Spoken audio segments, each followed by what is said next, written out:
Jusque-là, de mon point de vue, Junior joue en sans faute. Il n'est pas interdit de vendre des formations et il n'est pas non plus impossible d'avoir des clients mécontents.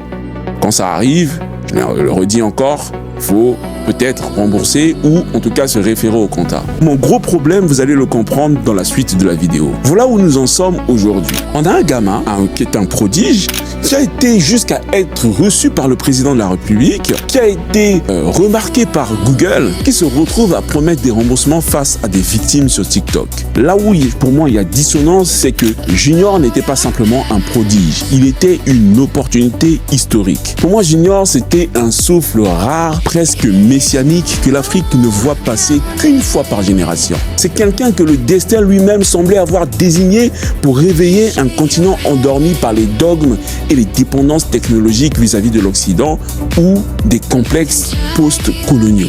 À 14 ans, il ne vendait pas des rêves, il les fabriquait de ses propres mains. Il aurait pu bâtir l'Amazon africain. Et je ne parle pas juste de faire un copier-coller en carton du modèle occidental. Il aurait pu créer une marketplace repensée, enracinée dans la réalité logistique, monétaire et sociétale du continent africain. Il aurait pu développer une infrastructure d'e-commerce capable de connecter les artisans de Ouagadougou aux clients de Lagos. Plutôt que de devenir le Steve Jobs africain, Junior s'est laissé absorber par le simulacre, par la tentation de l'argent facile, par le storytelling sans substance, par des Rolex posés sur des espoirs volés. Il a troqué le microprocesseur contre les micro-vidéos, les prototypes contre les promesses, la valeur réelle contre la valeur perçue. Et ce n'est pas seulement Junior qui a chuté dans cette histoire. C'est toute une génération qui est tombée avec lui, hypnotisée par les strass d'un succès artificiel. Une génération qui croyait voir en lui un leader et qui s'est réveillée avec un marketeur. Une génération qui avait besoin d'un visionnaire et qui n'a reçu qu'un influenceur.